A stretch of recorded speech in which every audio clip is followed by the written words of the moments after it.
હા, વિક્રમ ઠાકોર જોડે બધાને મળવું છે કે નહીં? મળવું છે ને? હા, એમ મળાઈ દઉં. જો આજ તો ફાર્મ હાઉસ ઉપર આવી ગયો છું વ્લોગ કરવા માટે.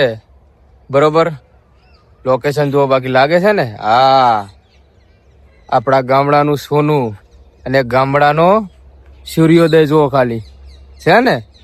હા, શીરાનું શાક ના થાય અને વિક્રમ ઠાકોરની વાત ના થાય. ઘણા બધાનું મગજ ફરી જાય વિક્રમ ઠાકોરની મુલાકાત જોઈ. સાથે સાથે રોહિતભાઈ ઠાકોરની પણ આપણે મુલાકાત કરવાની છે. રંગ જોમે કે જંગ જોમે, બાકી ગુજરાતના બંકાઓની એન્ટ્રી થાય ને એટલે આખો માહોલ જોમે. બરાબર. નમસ્કાર મિત્રો, આપણા ગુજરાતી ફિલ્મ સુપરસ્ટાર વિક્રમભાઈ ઠાકોર મળ્યા છે. તો વિક્રમભાઈ, બનાસકાંઠા અને પાટણ માટે કંઈક કહેશો? ભાઈ, બનાસકાંઠો પાટણ તો મારું દિલ છે, શું કહું તો.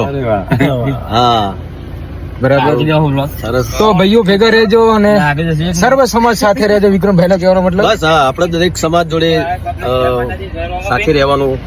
અને કેમ કે આપણા માટે ઠાકોર સમાજ, ક્ષત્રિય સમાજ તો છે, પણ બીજા દરેક સમાજ પણ આપણો સમાજ જ છે. એ રીતે આપણે બધા રહેવું જોઈએ. જય માતાજી. જય મોમાનું મોટું મિત્રો, રોહિતભાઈ ની ગાડી કોણ ના ઓળખે કો? પાછળ એમની બોર્ડ મારેલું છે રામાપીર નું. અને રોહિતભાઈ આપણી સમાજની અંદર કલાકારની વાત કરું ને, આ તો રામાપીર ટ્રેન્ડિંગમાં આયા પછી બધા રામાપીરના ભગત થઈ ગયા. બાકી આપણા સમાજમાં સૌથી પહેલા કલાકારમાં કોઈ ભગત હોય તો રોહિતભાઈ ઠાકોર હતા. આ વસ્તુ ખોટી નથી. ગમે એવા વિડીયો જોઈ લેવાના, જૂના ઓલ્ડ પ્રોગ્રામ જોઈ લેવાના. કદાચ એમના મ્યુઝિકનું નામ પણ બાબારી ઉપરથી પડેલું છે. અને રોહિતભાઈ અને મારી વાત કરું તો હું તો કદાચ ગાંધીનગરમાં મોટો થયો છું. 2013થી લઈ અને 2019 સુધી ગાંધીનગરમાં ભણેલો છું. બરાબર, રોહિત ઠાકોરના મેં અટચળ પ્રોગ્રામો જોયેલા છે. અને ત્યારે તો રોહિતભાઈનો લાઈવ પ્રોગ્રામ એટલો વાયરલ ન થતો, એટલે ઓનલી ફોર MP3 વાયરલ થતા. પણ એમનો બહુ જોરદાર પહેલેથી જે ગરબો ગાતા, ફતેહ રાજાનો ગરબો.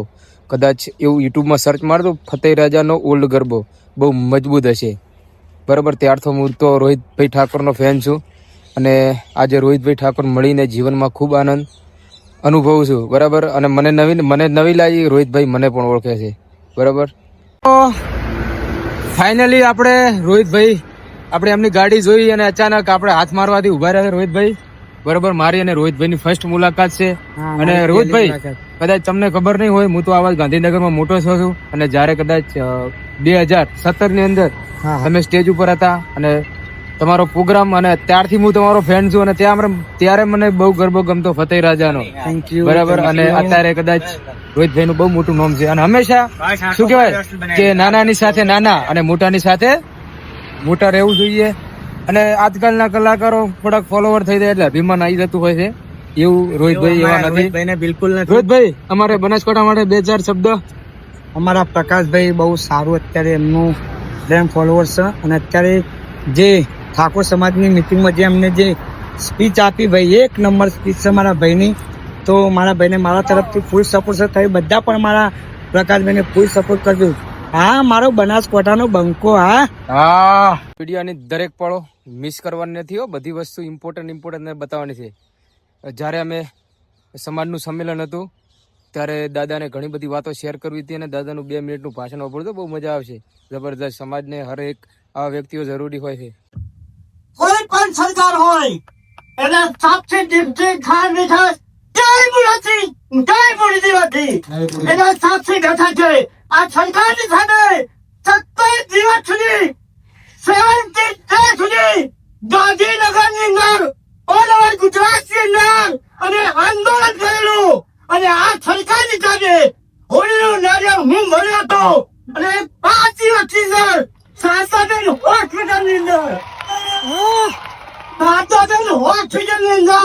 5 દિવસ હું એડમિટ થયો હતો.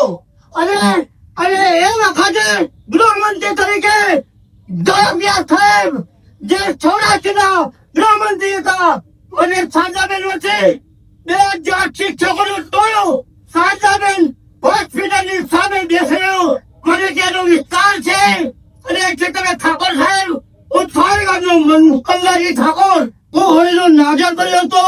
અને એ વખતે માધ્યમિક શિક્ષક બોર્ડની અંદર 25 વર્ષની 72 અવોર્ડ 25 વર્ષ સુધી હું ગુજરાતની અંદર ઠાકોર સમાજનો ડંકો વગાડી રહ્યો હતો.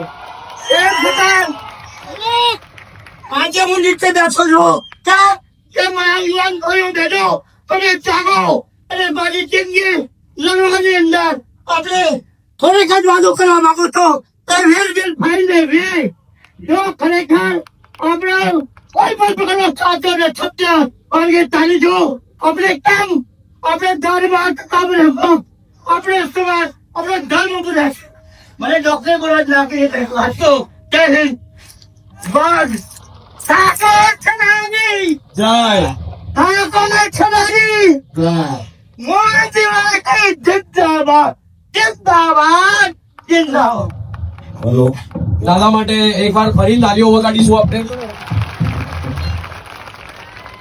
આ જ રીતે